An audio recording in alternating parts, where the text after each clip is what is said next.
great turnout this year. This is my, I think, second or third time, I believe, joining you to talk, just to give a couple of words of encouragement, support, and thoughts to start your day. Certainly, thoughts to start the gathering that has been successful over the number of years. I am also really thankful to see the teachings that I was invited to give to your team here at the Sault Ste. Marie base a number of years ago. I think we were probably in the middle of COVID sometime, and I actually came on site to deliver with your team, to your team, with my family, some information about Anishinaabe people, connection to the land, and in particular, connection to our area in terms of understanding the historical significance of Bawating. And so it makes me really happy when I receive an email to invite me to participate, and then I see tobacco, virtual tobacco being offered, just so everybody who's on here joining us from wherever you are, on behalf of all of you, tobacco was offered. And in our culture, when we have the opportunity to participate, share, a little bit of our Adzuin, our teachings and our understandings of how we do things, it's really nice to see our allies, our friends who see that just as important. And also, too, the beautiful land acknowledgement that happened. I invite you to, as your colleague mentioned, I invite you to think about where you are, your connection to the land. Maybe you're new to where you are. And so where did you come from? Your connection to the land, where you came from. It's an important concept. It's an important thought. It's an important way of knowing and doing for our Anishinaabe people, really right across the country, right across Turtle Island, which is in our teachings, all of North America, and connecting into the south part of where we are. So I thank you for all of that. Confirmation of who we are and support of who we are as Anishinaabe people by doing the land acknowledgement, by passing the tobacco. And then today, with me here participating virtually in the opening and lighting of Smudge. In our culture, thinking about 7 generations ahead, so that having that 7 generational thinking is something that I also invite you to think about as you go about the work that you're going to go about in terms of sharing ideas, conversation, and the different people who are going to bring forward information. A local community member, professional down the road, Aaron, and I saw a couple of others that I recognize.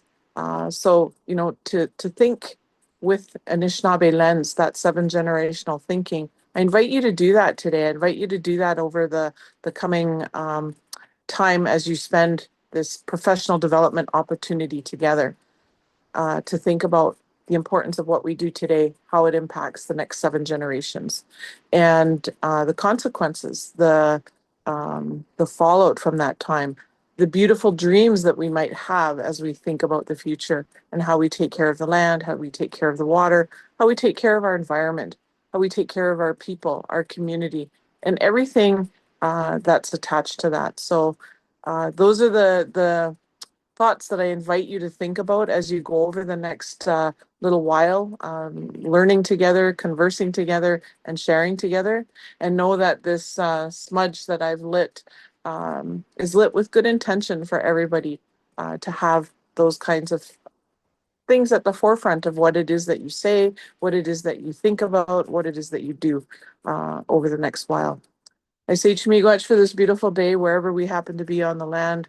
Chimigwach to creation for the ability to wake up and, open our eyes to look outside wherever we happen to be, to see. I was looking at some of the comments this morning in the chat. Some people have a beautiful sunny day. Some people are looking out and seeing different kinds of weather. We have a little bit of a gray day here in Sault Ste. Marie where I am, but nonetheless, life is happening all around us, and I'm grateful for that. So, Chumigwach creation for this beautiful opportunity to live another day, to see another day.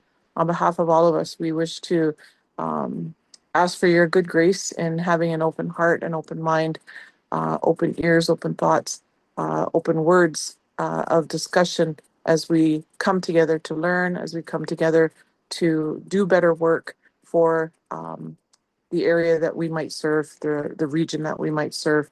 And we ask that if anybody is traveling, to keep them safe. We ask that you keep their home fires safe while they are traveling, and just welcome the blessings that you continue to give to us. Miigwech Kinawaya, Miigwech Kajamnado, Miigwech. Have a beautiful day and a beautiful learning time, everybody. Miigwech. Team Miigwech, Liz, that was such a beautiful way to start off the forum, and we really appreciate your thoughtful words. Next up, we'll hear from Colin Casson, our Executive Director here at the Invasive Species Center. Colin, take it away. Wonderful. Here we go. Thank you. And a big thank you, and Chimagwich as well, to Maddie and Liz for kicking us off in such a good way.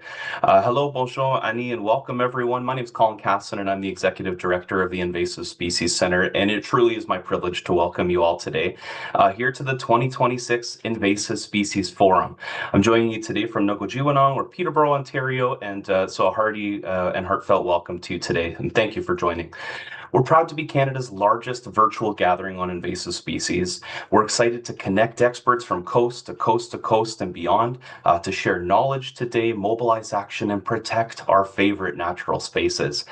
As you know, events of this size and impact are a lot of work. And so I just want to start off today by giving a quick shout out, hat tip, and thank you to the incredible team at the Invasive Species Center who's working hard and diligently behind the scenes here to make sure we're all kicking off in a good way. So thank you very much for your work, team, and providing us all with an opportunity to listen, to learn, and to celebrate the amazing accomplishments that the entire community has achieved in the last year. I want to also acknowledge that we're grateful that this event is presented in close partnership with the Ontario Ministry of Natural Resources. This support allows us to bring today a wide number of attendees to give you a high quality event, and it's going to continue to enhance action on invasive species. So a big thank you to our key partners at the province as well. Also want to thank a number of financial partners for their support. This year we have Crowdsourca, who's working to make invasive species management more cost effective while boosting public awareness through a really neat mobile game. Please check it out. We have the University of Toronto Scarborough's Department of Physical and Environmental Sciences, who connect organizations with future-ready undergraduate and grad students for co-op and internship placements. Our other financial partner is CPRO Corporation, who are a science-driven environmental solutions company that develop and manufacture sustainable plant protection and water resource management product. Thank you all for your support of this event. In case you're not familiar with the invasive species, we're a not-for-profit organization that is headquartered in Sault Ste. Marie, Ontario. We were founded in 2011, so almost 15 years ago. And the mission of our organization is to mobilize action against invasive species that harm the environment, the economy, and our society. We do this through a number of key ways as we work in three main areas. The first, leading and mobilizing action. The second, enhancing knowledge and understanding through events just like this one. And the third is building investment and support for more action on invasive species. The common goal of our efforts is to reduce the impact of invasive species, which, as you know, are one of the greatest threats to biodiversity globally. Their effects are felt in many ways, from agriculture to forestry to recreation to tourism, you name it. And events like this forum are vitally important because they bring people together to share the latest developments in invasive species research management, and they're a first step towards taking collective, collaborative, and unified action. Over the next 3 days, your attendees for today are going to have the opportunity to learn from more than 70 invasive species experts and attend sessions such as Managing Invasive Phragmites, a special session that's happening tomorrow morning. New this year, we have an entire session dedicated to aquatic crustaceans. And on behalf of my fellow shellfish allergy comrades, I think I speak for all of us when I'm particularly grateful that this invasive species forum is entirely virtual. So please do be sure to tune in tomorrow on Wednesday morning when we're going to learn more about all kinds of crayfish in Ontario, as well as European green crab in Quebec and Newfoundland as well. Also, tomorrow morning, we're going to get a chance to celebrate people who really do walk the walk on invasive species across Canada at the Invasive Species Centre Awards ceremony. This session is one of my personal faves, and it provides us with a chance to recognize a handful of leaders in our sector that help drive positive change every day to protect our land and waters that we love from invasive species. Kicking off immediately after this, please join us to hear from some of the organizations who receive funding through the Invasive Species Action Fund and the Invasive Phragmites Control Fund, both made possible because of the Ontario Ministry of Natural Resources, as we learn about some of the great community-led action happening, thanks to dedicated professionals, volunteers, and many other partners. When we look at the schedule for the next 3 days, I'm reminded of one key thing. There's hope against the fight of invasive species. There's so many high quality innovations that are happening every day, cutting edge research and collective efforts that are happening here to manage invasive species. A few examples that came out to me here. The first, Gaming for Good, using a mobile game to tackle invasive species in the Kootenays. Another, Conservation Detection Dogs, Sniffing Out Trouble. A couple of great titles. The third, accelerating the implementation of invasive Phragmites biological control. And another, novel technology and Indigenous-led invasive species management. The goal of our event is to foster meaningful dialogue, share some innovative solutions, and strengthen our collective efforts to combat against invasive species. I encourage us all to use this event in a number of ways. Take a chance to broaden your taxonomic horizons like myself. I will learn about crustaceans. Take a chance to listen to our colleagues working in different systems and different ways of knowing. Take a chance to ask some questions and take a chance to find the many connective threads that if we tug on them well, hopefully can give us new opportunities to learn a little bit more outside of our bubble and have a more collective and effective response to invasive species. Together, we have made and will continue to make big strides as we move forward. I wanted to thank you all very much for your partnership and dedication in improving today's event and ultimately achieving a little bit more on invasive species management. It's really neat to look out in the audience there and learn from where folks are tuning in from today. If I reflect back on this event, we started this event in a small boardroom in Sudbury a number of years ago. It was an in-person only event, pre-COVID, of course. And that was probably a room of 35 or 40 people. And it's pretty remarkable to look out and see more than 1,800 attendees register virtually for this forum. We're able to really expand the geographic scope and extent of where these partners are able to tune in from, learn from today, and make new connections through this great online format. So I did just want to take a chance. I see there's a number of folks here who have indicated where they're from, where you're tuning in from today. So please do, let's pause for a moment here and take a minute just to introduce yourself into the chat. Please make a note of where you're tuning in from. Maybe we can have some sort of award from the farthest afield attendee. So please take a second there. You can make use of the chat function and please go ahead and introduce yourself as we have a look at where folks are from. So welcome. We have some folks from Nipigon, wonderful, Vermont there tuning in as well. Windsor, Ontario, welcome. Fantastic.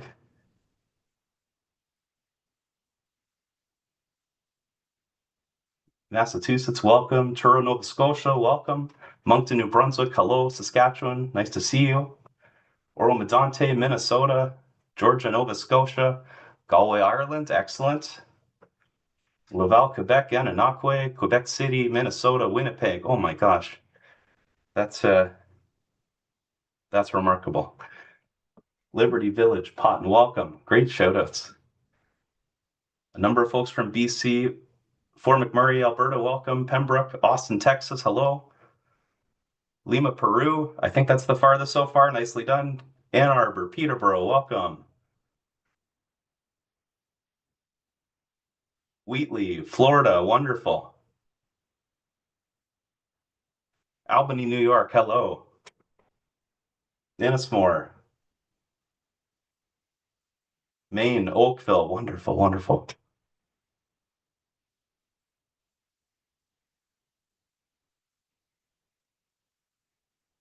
Pickering, wonderful. Well, keep it going, everybody. Please do, because this is something else. So really appreciate you tuning in. There's so many ways I think we can learn from what we've done today. My big takeaway when I see the broad geographic distribution of where you're tuning in from today, two things. One, for our folks on the West, thank you for getting up early and joining us early. Appreciate that, and glad to make note that the recordings will be available if you want to distribute to a number of folks. Challenging with time zones, but here we are. But thank you nonetheless, everybody, for tuning in. This really kind of underpins in my mind now. Invasive species could care less about borders, as we all know, and so it's great to see some good cross-border partnership, cross, province to province, state to state, province to state, and across nations here. It's really exciting to see that great work happening all across Turtle Island and beyond. So I just wanted to thank you very much. Ethiopia is the winner. Congratulations. Welcome and thank you again for tuning in today. So with that in mind, really excited to turn it over to the folks who are leading the session today. Maddie, you're on deck. The ball's coming back to you here. I wanted to thank you for a couple minutes here and the opportunity to welcome everybody, and I'll turn it over to you now. Thank you. Thanks so much, Colin. Really appreciate it. That was a really great reminder of everything that we have to look forward to over the next few days. So lastly, it's my pleasure here to introduce another very special guest for this morning, the Minister for the Ontario Ministry of Natural Resources, the Honourable Mike Harris. Minister Harris, I'll pass it over to you here. I think we're just gonna get him from the backstage over here. But while they're moving him over here, like Colin said, we're really excited that we have over 1,800 registrants to the forum. So thank you all for attending and taking an interest in invasive species issues, research, and advances. It really is so exciting to see everybody come together. And like Colin said, don't worry if you can't make it to all of our sessions. We do have over 70 speakers, so everything will be recorded on our YouTube channel with speaker permissions. Minister Harris, welcome. I'll pass it over to you now. Oh, good morning, good morning, good morning. It's lovely to be here with you all to kick off the 2026 Invasive Species Forum. And last I heard, there were over, I think, gosh, we were just in the waiting room coming in here, and there was about 1,800 people that have registered for the forum, which makes it the largest invasive species event in North America. And I want to give a special shout out to Colin. I saw him a little earlier in the Hollywood Squares here, and of course the team at the Invasive Species Centre for organizing the next couple of days. As Ontario's Minister of Natural Resources, I'm proud of the work that the government is doing to build on the Invasive Species Centre. And folks, as you know, the only way to prevent the spread of invasive species is for us to all work together. And that is why our government has invested $5 million over the last 3 years through the Invasive Species Action Fund to help fund over 100 community-led projects each year. Since its launch, this fund has supported more than 200 projects across 200 municipalities and 11 Indigenous communities. And last year alone, 110 projects supported through this fund created 115 jobs and engaged, and I think this is honestly the crucial part, engaged over 2,000 volunteers, including 700 students and youth. And I had the chance to get out to see one of these projects firsthand, which was focused on treating water soldier on the Bay of Quinte last summer. Quinte Conservation and the Ontario Federation of Anglers and Hunters have been working hard, removing water soldier plants, as well as tracking and monitoring its spread to support management efforts and public education.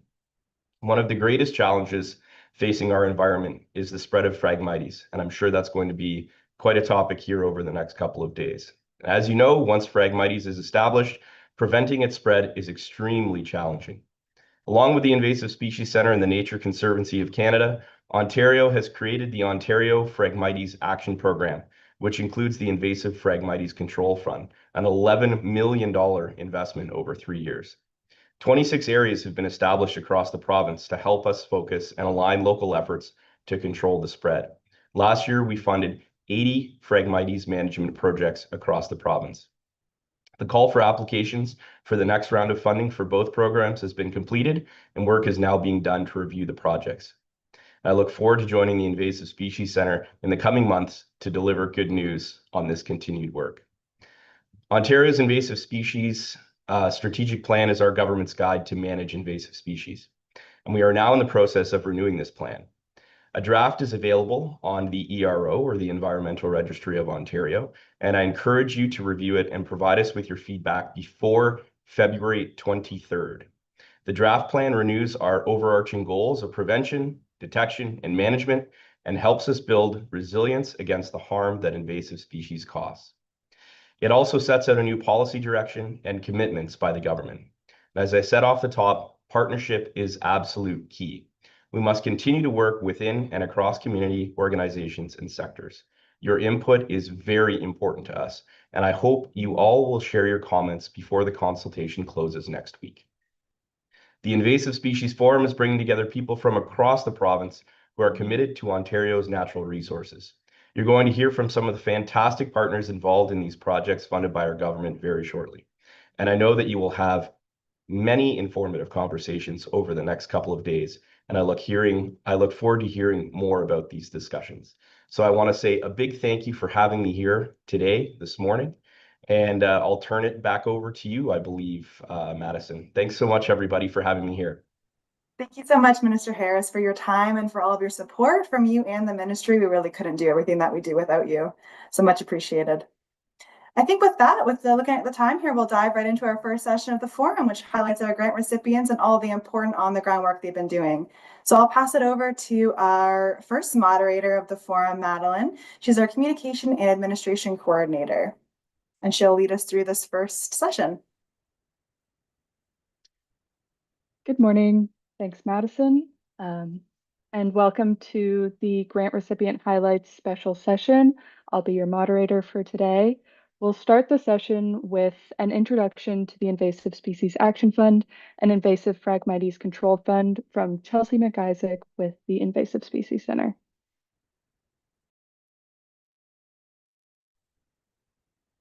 Madeline, can you see my slides okay? Yep. Thank you. Thank you, Honorable Mike Harris, for that introduction to the session. I feel very special. So my name is Chelsea McIsaac. I am the Partnerships and Policy Manager at Invasive Species Center, and I'm going to be going over the Invasive Species Grants Program highlights. So the Invasive Species Center, through the Invasive Species Action Fund, supports collaborative action projects by community groups, Indigenous organizations, conservation authorities, and municipalities on critical invasive species, including invasive plants, aquatic plants, and forest pests. ISAF is what we truncate our Invasive Species Action Fund to, enables successful applicants to catalyze action on invasive species management in Ontario, while also supporting them in planning and quantifying needs to complete work in the future. This program will also support goals identified in the Ontario Invasive Species Strategic Plan, including to prevent new invaders from arriving and surviving in Ontario, to slow and where possible reverse the spread of existing invasive species, and to reduce the harmful impacts of existing invasive species. In fiscal year 2025 and fiscal year 26, ISAF was able to support 216 projects across the province. Some of the top offenders and focuses of our recipients' work include water soldier, dog strangling vine, hemlock woolly adelgid, and buckthorn. Every dollar distributed was doubled thanks to the great work recipients do to leverage the investments made through the grant programs. As mentioned previously, ISAF supported 216 projects across the province in fiscal year 26 and 25 and 26, which can also be seen on this map. This interactive map is available for viewing on our ISAF grant website. If you click any of those little dots, it'll pop up with a summary of what the project is, but you can see there is a widespread across Ontario. Thanks to the investment from the Ontario Ministry of Natural Resources, the Invasive Phragmites Control Fund provides grants to municipalities, conservation authorities, Indigenous communities, and local groups for Phragmites mapping, monitoring and planning, Phragmites control, and Phragmites management and innovation. In fiscal year 25 and 26, IPCF was able to support the development of 26 collaborative Phragmites management working groups and support 125 projects across the province through many different actors on the landscape. In this last year alone, our recipients were able to map over a combined 130 hectares of Phragmites across Ontario. This mapping is essential in the progression of Phragmites management plans as it sets the stage for management in the years following. This is in addition to the over 4,000 hectares which have been mapped and managed in previous years of this grant and the Ontario Phragmites Action Program. And again, through our hardworking grant recipients, we see a doubling of every dollar invested towards Phragmites management on the landscape. As mentioned previously, the IPCF supports 125 projects across the province, which can be seen in the map here. And this interactive map is also available for viewing on our Ontario Phragmitesaction.ca website. And again, if you click those little spots, it'll tell you a summary of who's doing the work and where. Thanks to our 3-year investment from the Government of Ontario Ministry of Natural Resources, we are thrilled to be reviewing more than 290 projects that have applied for funding within our 2 grant programs for this upcoming year. We look forward to supporting on-the-ground invasive species action by municipalities, Indigenous communities, conservation authorities, and community groups within Ontario. Thank you for all the hard work you have done, and we can't wait to see what our recipients accomplish in the coming year. I'm looking forward to the 4 presentations following me, which feature some of our amazing grant recipients' work.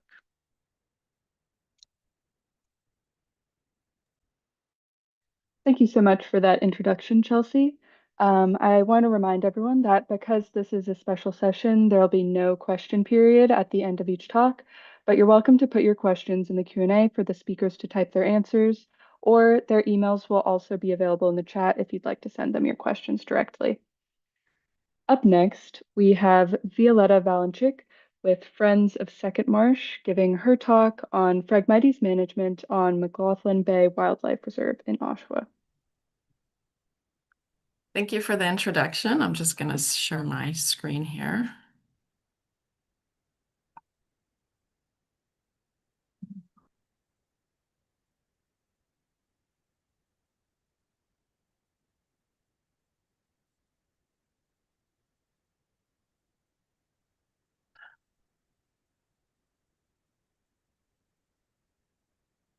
Can you just see the slide? You're not in slideshow Not in mode slideshow. yet. Okay. There we are. Okay, perfect. Good morning, everybody. I'm calling in from Oshawa today. I'm happy to share our journey with our Let's Defrag the Marsh project. Before I talk about the project, I wanted to give you some context. Friends of Second Marsh is a registered charity with 2 part-time staff. We have a very talented and passionate board of directors, as well as some very dedicated volunteers. This project would not be possible without our board, volunteers, and collaboration with community partners, organizations, property owners, our neighbors, and our funders. This year's theme for the Invasive Species Forum, Progress Through Partnerships, really speaks about our project, and I will be weaving this theme through my presentation. Our focus on the our project focuses on the McLaughlin Bay Wildlife Reserve and the management of invasive species. I'm going to refer to this area as the reserve going forward. The area is about an hour east of Toronto. It's located in the southeast corner of Oshawa. The reserve has been owned by the City of Oshawa since 2024. It's a 41-hectare ecologically significant, publicly accessible natural area on the north shore of Lake Ontario that connects the Second Marsh on the west side and connects to Darlington Provincial Park on the east side. The project was started because Phragmites was identified as a concern for the Second Marsh and the invasive species management plan. Based on this information, the idea of a Phragmites management project was discussed and approved by the Friends of Second Marsh Board in 2019. Thanks to Susan Ellis, our retired board member, for spearheading this project. Upon approval, Friends of Second Marsh approached the Second Marsh Steering Committee for support. The steering committee includes Central Lake Ontario Conservation Authority, so CLOCA, City of Oshawa, Ducks Unlimited, and Friends of Second Marsh. We presented the idea of the project to the steering committee, and we received letters of support to pursue funding. Once funding was in place, we were able to begin our very ambitious multi-year project to manage Phragmites. In 2020, we consulted with Dr. Janice Gilbert from the Invasive Phragmites Control Center to establish priorities for the Second Marsh, the reserve, and the surrounding properties. The boundaries were established for the project, so I'm just going to show you a map here. The yellow indicates our whole project area. The red is the second marsh, and the blue outline is the reserve. The recommendation from Janice was to prioritize management on second marsh. However, we had a lot to learn about Phragmites. So we focused our efforts on the reserve, specifically the area with the orange oval. These areas are not labeled on the map, but to the west of the marsh, we have Hamilton Oshawa Port Authority, or HOPA, and to the east of the reserve, we have Darlington Provincial Park. These organizations, our neighbors, became important partners in contributing to our Phragmites management work. These are objectives that we established for the project: to restore habitat, to reduce Phragmites percentage, to engage and educate the public, and to establish ongoing monitoring protocols for Phragmites. So let's get started. So in the midst of a pandemic, we recruited volunteers to help us map and monitor Phragmites to collect some baseline data for our units. All this information was submitted to the Phragmites Adaptive Management Framework, or PAMF for short, which is part of the Great Lakes Phragmites Collaborative. They use this information to track the progress of the units. When it comes to monitoring, it's important to be familiar with the life cycle of Phragmites to understand its stage and what stage it's in during the year. So I've included an infographic that shows this. We do monitor 4 times a year. In July, our monitoring is a little bit more involved. It includes documenting the percentage of Phragmites over the unit, live stem count, stem diameter, and damage to stems. This information is submitted to PAMP as well.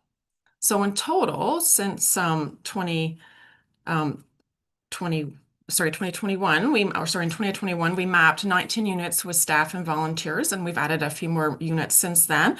The red location markers on this map indicate the units that were submitted to PAMF.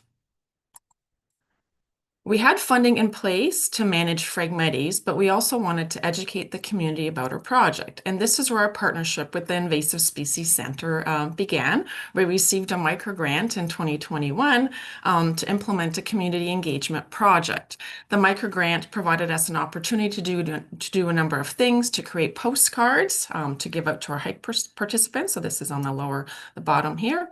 To create some on-site signage, to introduce the project and the importance of managing Phragmites to our hike trail users. And we're able to also hold a webinar. 2022 was a milestone year for us. IPCC was hired to start herbicide treatment, which was applied when Phragmites is in its translocating phase. Since 2022, we have been working with Janice and her awesome team.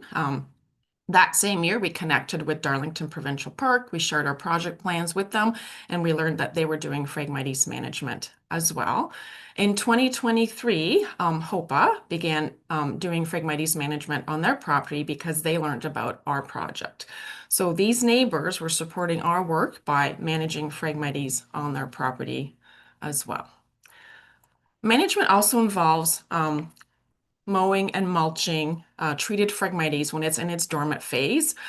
These are some pictures of Janice's team hard at work. Another management method that we use is spading and cutting low-density sites when Phragmites is in its growing phase. We have had success with this method, and it's a great way to involve the community in your project. And finally, I'm just finishing up. So prior to 2025, all the work we have done was terrestrial management of Phragmites. Last year, we wanted to manage an important naturalized stormwater pond. There was a lot of Phragmites in the pond, but high water levels due to a beaver's presence helped to control most of the Phragmites over the years, except for one section. This is the section right here in the back here. So this is the section.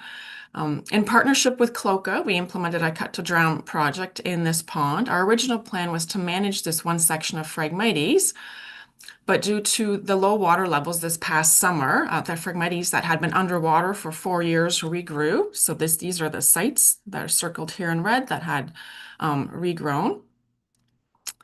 We pivoted with this project, and instead of going with the original plan, Cloca cut these regrowth sites, and then these are the slide below here shows the cut Phragmites that's been piled up. However, after a few weeks, these sites regrew again. So after having such a successful run with our project, it was disappointing and very humbling to have this part of the project fail. We realized that we still have a lot to learn about Phragmites and how we manage aquatic areas. Before I finish up, I just wanted to show you some before and after photos. So this is one of our management sites. This is Dogwood Pond. We are facing south towards Lake Ontario. The first photo, the before photo, shows the Phragmites growth, and it's blocking all views. Once it was managed and treated and then mowed in 2022, you can see the pond, you can see McLaughlin Bay, and then the lake is in behind. And this is what the area looks like now. So this is the fall of 2025. Another site, this is actually the outflow from Dogwood Pond. And again, the before photo shows how Phragmites is blocking the views here. And in 2023, when it was managed and treated, you can see the area now. You can actually see the OPG building in the background. We're facing north in this photo, and this is what the area looks like now in 2025.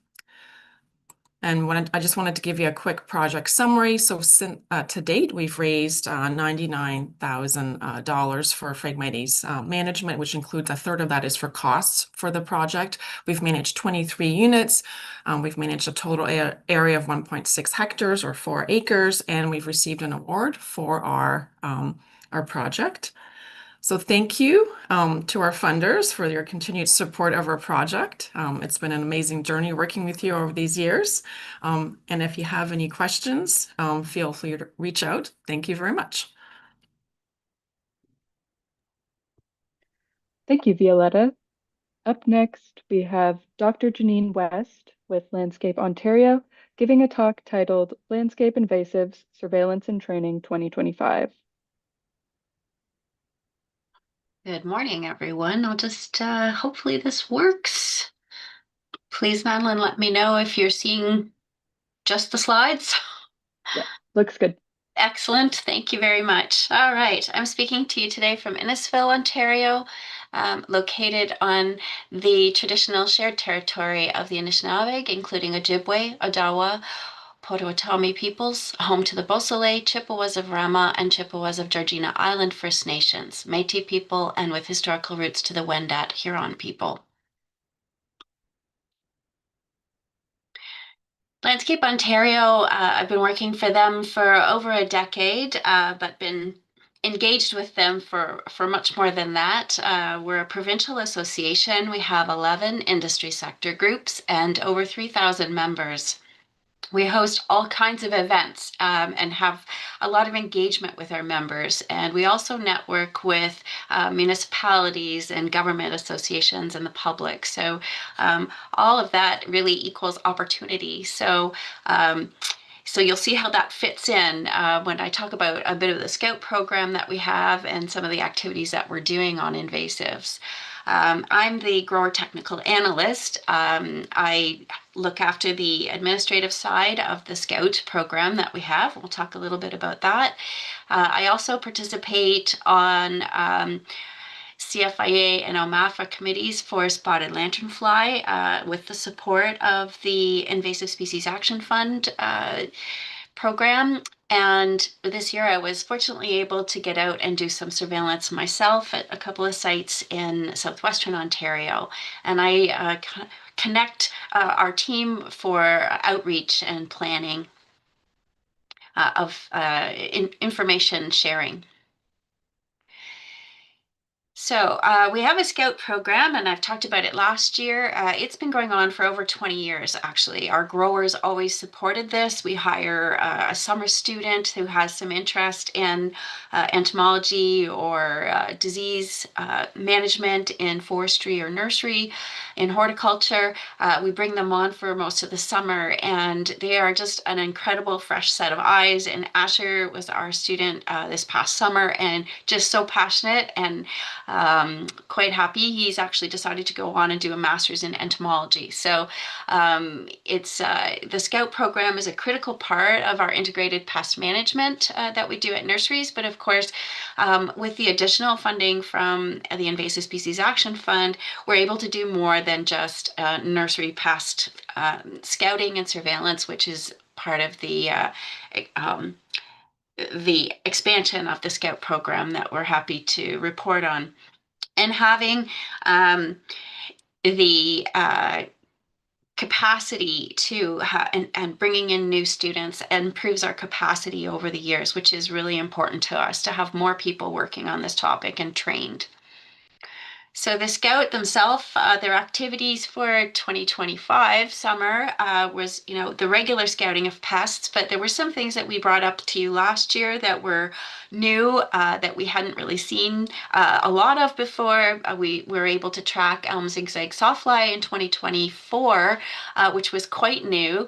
And so we've been tracking the spread of that and learning about the biology of it.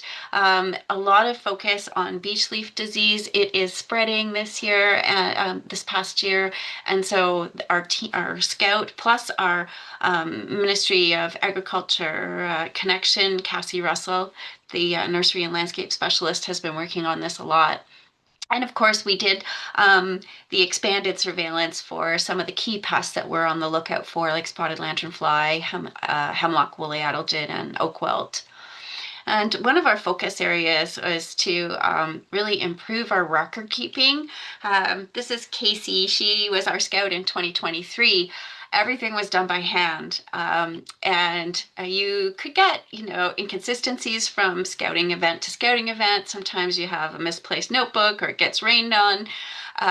You don't always have photos that are linked directly to the notes. You have to go back to the office and manually attach them later. So one of our goals for 2025 was to really change the way we do our record keeping and move towards a digital approach. And we really believe that less time rewriting notes and re-entering things all over again in the computer at the end of the day could just be so much more valuable if you were using that time to scout. So there are lots of platforms for this, and I'm going to do a bit of a deep dive here for a few minutes, just so that you can get a sense of what we were able to achieve. There's lots of platforms, Microsoft and Google and so on do this, but we chose Zoho Forms. And we did a paid subscription. It allows for customized forms, which I have to do a big shout out to Cassie Russell from the Ministry of Ag. She was just phenomenal. She built these amazing forms, and I'll show you some examples of that. It decreased the redundancy. We didn't have to keep rewriting things. We didn't have to take notes back and re-enter them into reports. We were able to attach photos and instantly share those reports with the landowners and with Cassie and myself. And it really also is opening my eyes now, after I saw the season go through, that we can do more ongoing data collection by particular sites and by activity as well, which I'll show you. So this is the app on the phone that Asher was using and that Cassie had set up. So you can enter some basic information, and excuse me, as you after you've entered the date and the farm that you're working at, and I've just populated it with some examples here. All of a sudden now you can click on observation, and this is what we can choose. We can choose to have a scouting or a pest observation. We can say, we saw this section, I did my scouting and I didn't see anything. But this is the great part. We can also add trap text. So for spotted lanternfly, Japanese beetle, box tree moth, we had a number of different programs running this summer. And that allowed us to identify what activity we were actually working on. And of course, there's an other option as well, which gives you more open comment section. So if I selected pest or scouting observation, I could then enter what host plant and what kinds of things I'm seeing and give some more descriptions for that. So I just put in Tree of Heaven, and I was able to select the type of issue. So there's a group here, that another drop-down menu that Cassie created. So we could select insect, and then I could talk about, what we found. So this would be, it's more commonly used for things like for nursery pests and things that we were actually seeing. Of course, spotted lanternfly, I just used that as an example for filling this in, but we actually did not find spotted lanternfly in 2025, so that was good. And here, if you scroll down this tab further, you can add photos, which is really great. You can either bring them from photos you've already taken, or you can actually take a photo directly right in the app, which is excellent. And all this information actually gets stored, and it spits it out when you get back to somewhere where you have reception. You either have Wi-Fi or cellular reception. Then it will upload all that information that you just entered. So here's all the information that Asher had entered for a May example, and here you can see all the details. It's sortable. You can highlight issues, and you can share this easily with a landowner. And of course, there's photos that also link on the side, which is great. Further to this, we're going to be looking at taking the data that we get from all the spreadsheet, and there was a new tab for you can have a new tab for every time you go back. It stores it all, and we're able to download it. So sharing that with the farmer is great, but it's also great for us. We can take this information and say, okay, what did we see for the whole year? So almost half of what we observed were insect pests, and then we can actually identify which ones they are, and gives us year-over-year tracking information, which is really cool. So some other key finds, I'll just quickly run through that. Japanese beetle, some really neat things happening. There's a parasitic little midge fly that can kill Japanese beetle, and we're seeing that really becoming more effective year over year, which is neat. We're keeping track of box tree moth and the spread of that, and watching the biology, and also a beech leaf disease, and unfortunately watching the spread of that as well. So other things that we've been watching, Phytophthora biatiflora, on conifers particularly, it's very widespread, but the Scout is obviously keeping track of it and learning about it. Hemlock woolly adelgid. Our scouting window for the summer scout is limited, but we're hoping in 2026 that we can expand that and get more shoulder season scouting. And spotted lanternfly. Fortunately, we didn't see anything, but we are anticipating, with trade from marine vessels and other transport corridors, that we will really have to intensify our efforts for looking for that this year. We did a lot of outreach. Just have a few more slides, Madeline, in case you're wondering about time. So it was really great. We got to do a podcast. I was involved with that this summer, which was excellent. I really got a lot of hits for that. We have a huge reach with our Facebook and LinkedIn accounts, and we were able to share awareness images. We also have e-newsletters sent out every week, and we changed the images of what to look for spotted lanternfly. And again, it's going out to a huge group of stakeholders, public, municipal, plus our own sector groups in ground maintenance and landscape, which is terrific, and garden centers. Cassie supported doing the blogs, quite a few of those, and giving information on key invasives.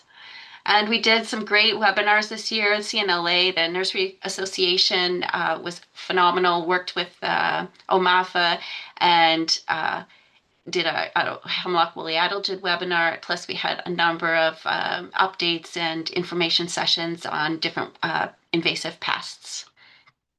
So that's everything for me. I just want to thank all of our partners. They're just terrific to work with, from our growers to the government agencies, and particularly to the Invasive Species Center for supporting all the extra work that we're able to get done. Thanks very much. Thank you, Janine. Up next, we have Diana Gora from Toronto and Region Conservation Authority giving a talk titled Invasive Phragmites Management Across TRCA Jurisdiction.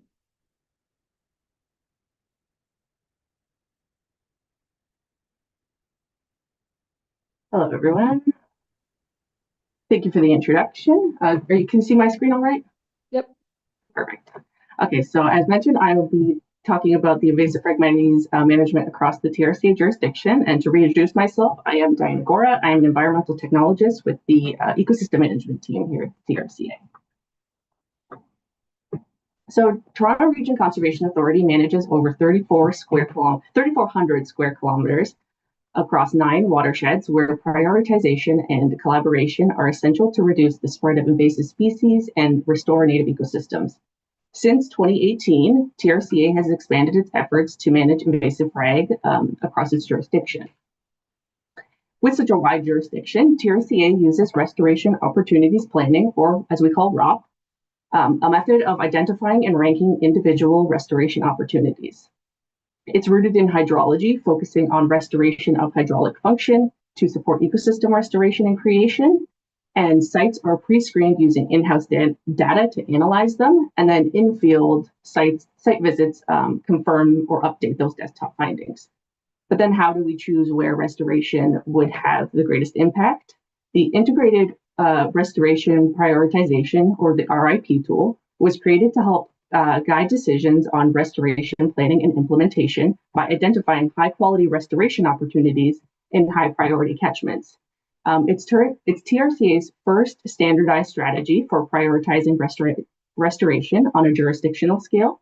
And in using the IRP, we have a watershed perspective to site-level restoration while having a consistent and repeatable process. And in that final scoring, a high-priority catchment has multiple impairments, and restoration would have the greatest potential for multiple benefits. In 2020, TRCA finalized its invasive species strategy with an overarching goal of management to prevent the undesirable impact and ensure that ecosystem function and services are resilient over a long term. And with funding from Peel Region over the last 5 years, our team has had a large focus on TRCA's Peel Parks. That's it, Albion Hills, Heart Lake, and Clareville. And our plan began with the focus of woody species management along the conduits of spread. So that's all of our trail systems. And then any other species like Phragmites were on a project requested basis. Since 2020, TRCA has greatly reduced over 7 hectares of Phragmites within those parks with a combination of techniques. So that's chemical application, manual control like cut to drown, and then some of our larger construction restoration sites, even excavation and burial. In 2025, TRCA received funding from the Invasive Phragmites Control Fund, and we were able to retreat less than a hectare from previous year's management and treat an additional 4 hectares of new Phragmites. Riparian mix was also purchased to spread over some of those multi-year managed areas where regeneration needed a little bit of assistance. And following these treatments, in the late fall, we began tackling the dense stands by cutting a lot of the dead stalks. Across these Peel Parks, we do also manage invasives to create some future restoration opportunities such as planting. So here's an example of Albion Hills Conservation Area right at the entrance, where we've had several wetlands constructed or enhanced over about the last 15 years. But we have had a focus in managing Phragmites over the last 3 years. With those IPCF funds, we were able to dedicate a significant amount of time to the removal of the biomass. Some of those areas were done with handheld equipment, such as your general still trimmers, and then others, where conditions suited it, we rented a remote-controlled mower that was able to cut and mulch, and then in the end greatly reduce a lot of that biomass with minimal effort. On the southern side of Albion, several restoration opportunities have been identified through that ROP, one of them being the creation of several wetlands. The existing ponds that were there were covered in dense Phragmites, and treatment began prior to any of the construction of those wetlands to reduce movement into the new features. And then the robot mower we brought in, and we were able to open up the space for potential plantings or even just the natural regeneration. A second highlight is Grenadier Pond, which is located within High Park, and TRCA worked with the City of Toronto and their partners on this project. Terrestrial treatment took place in 2018, and retreatment didn't occur until starting in 2024. The treatment methods were chosen based on site conditions and best management practices, and that included chemical intervention, the use of the truck soar where the water levels permitted, and then spading through their volunteer program. Prior to the 2024 management, vegetation monitoring plots were set to establish some baselines. Treatment was in a bit of a staged approach. Some stands received full, partial, or no herbicide treatment.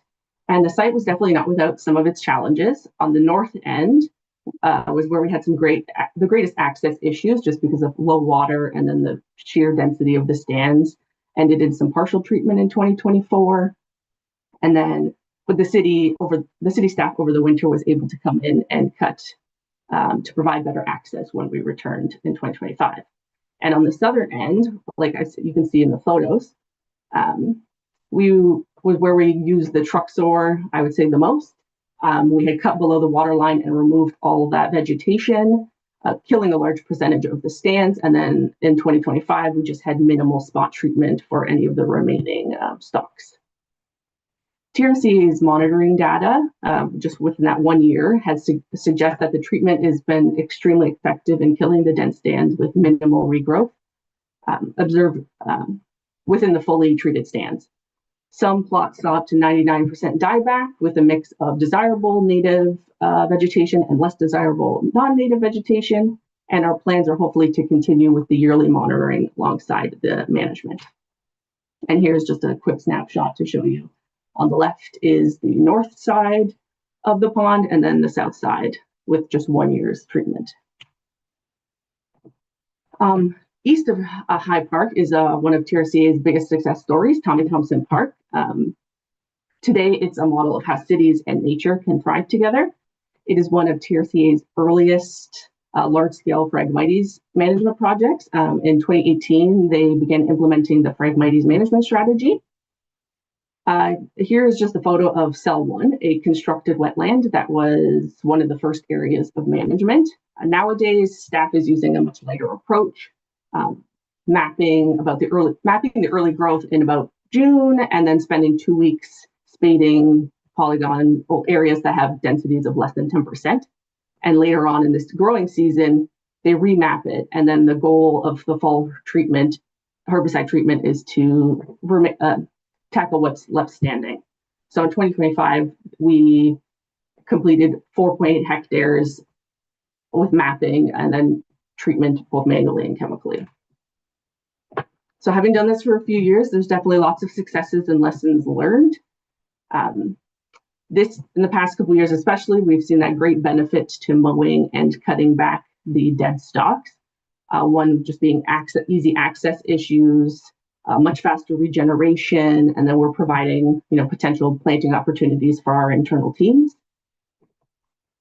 And we have seen a great increase in wildlife diversity with species at risk returning and nesting.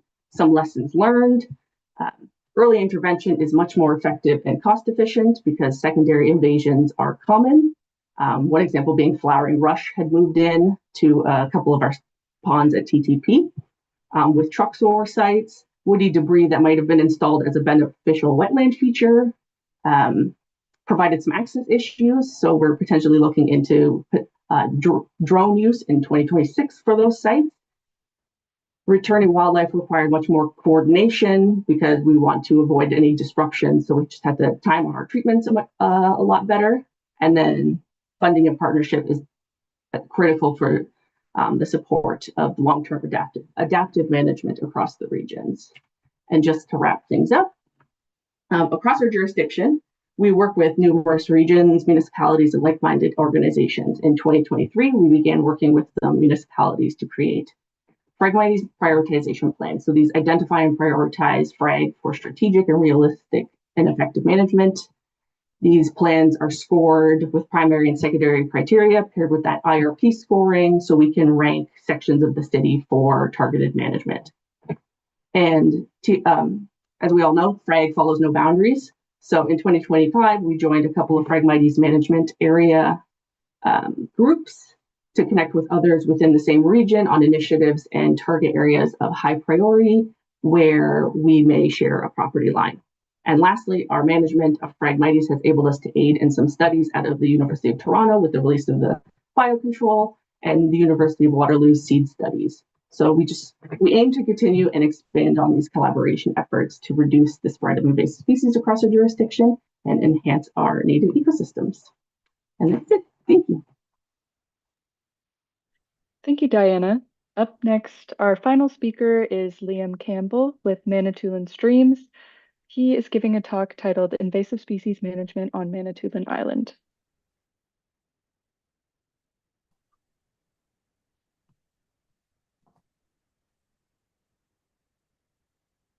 Everybody see that?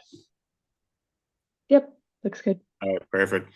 Good morning, everybody. Thank you for the opportunity to share the results of our Invasive Species Action Fund microgrant project. Today, I'm going to walk you through what we accomplished, some of the adaptations we had to make along the way, and the lasting impact that this project has had across Manitoulin Island. Just briefly, a little bit first about Manitoulin Streams. We're a not-for-profit organization on Manitoulin Island in Lake Huron, and we're primarily focused on stream restoration, which of course involves the management of invasive species, as well as outreach and education.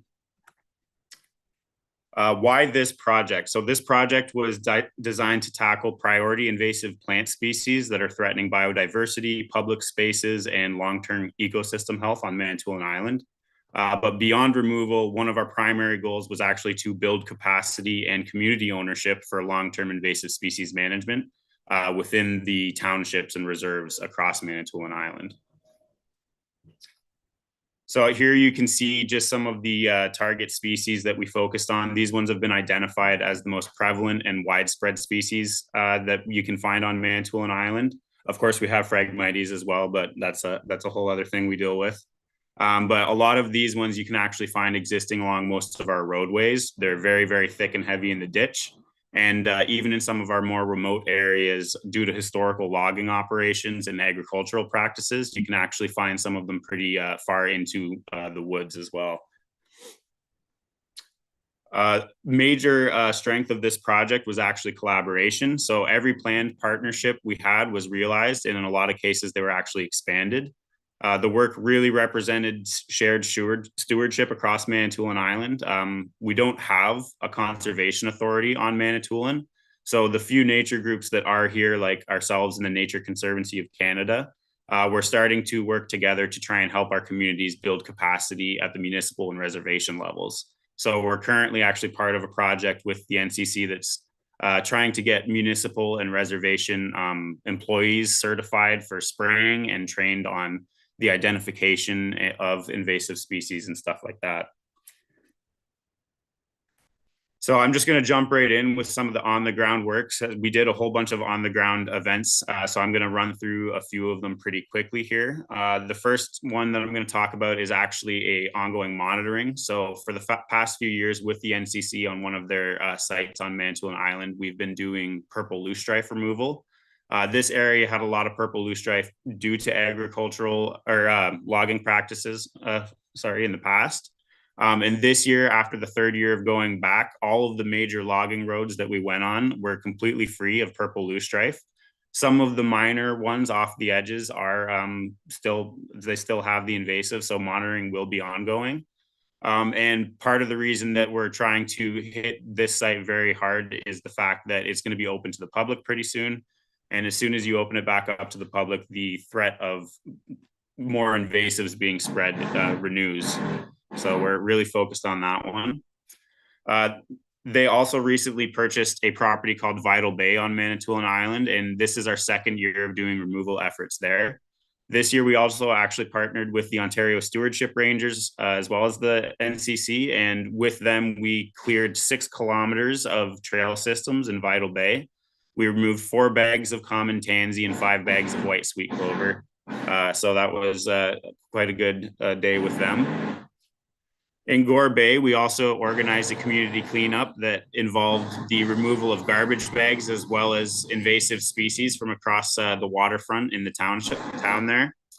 So we had a lot of volunteers come out to that event, and in particular from the Rotary Club in Gore Bay, they came out and gave us a hand.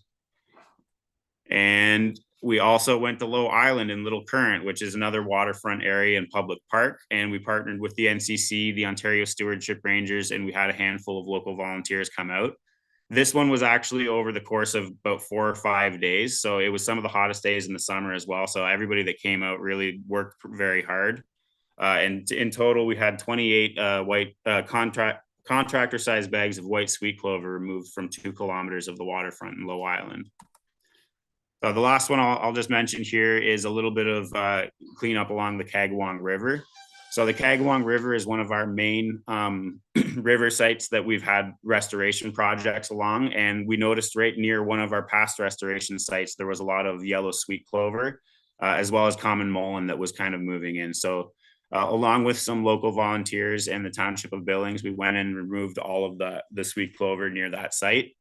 So it was 13 bags from about 2.25 kilometers of the stream. So, excuse me, not every species was physically removed this year. Wild parsnip in particular poses significant safety risks and requires certification and training. So we're working on getting that certification and training for some employees for across the townships on Manitoulin, as well as for ourselves. Garlic mustard was also identified along one of our restoration sites for next year in On-Deck-Omnicotting. Unfortunately, due to environmental restrictions, we were unable to get in to deal with it in the spring just because it was too wet, but we did map out the area and we are going to be tackling that over the next few years with the On-Deck-Omnicotting Reserve as well.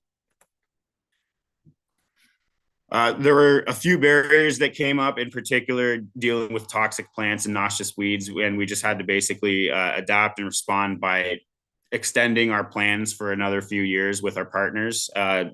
It happens in particular with the Japanese knotweed. We realized that at one of the places we were dealing with it, it was actually a greenhouse and it had been sold to people across Manitoulin for a long time. So instead of removing it all right away, we're actually using it as a education tool as well. So people that come to the greenhouse, we're showing them how to identify Japanese knotweed as well as the correct way of dealing with it themselves. So the measurable impact of this project last year, the on-the-ground results, we cleared 6 kilometers of trail system for the NCC. We had 72 plus total contractor-sized bags of invasive plants removed. That's common tansy, the white sweet clover, yellow sweet clover. And we had 7 full days of community invasive management events and 42 educational sessions. So approximately 10 kilometers of waterfront was restored throughout this project. The lasting impact of the project is the most important outcome in our opinion. It's the foundation we built. So we have mapped sites now, we have engaged volunteers and coordinated partnerships ready for more targeted and effective action next year. This helps us build on our overall goal of increasing local awareness of the impacts of invasives and moving towards a more local stewardship approach, where invasives are actively managed by municipalities and reserves, and we're more of just a consultant or the expertise. So that was our work for last year in 2025, all of our on-the-ground work. Thank you so much for listening. Thank you to the Invasive Species Center for doing everything you guys do. Thank you, Liam. And thank you again to all of our speakers who gave updates on the excellent projects that were grant funded. And thank you all for attending the Grant Recipient Highlights special session. I'll pass it back to Madison. Thanks, Madeline, and thanks so much to all of our speakers. It's really great to hear about all your amazing work that you've got going on.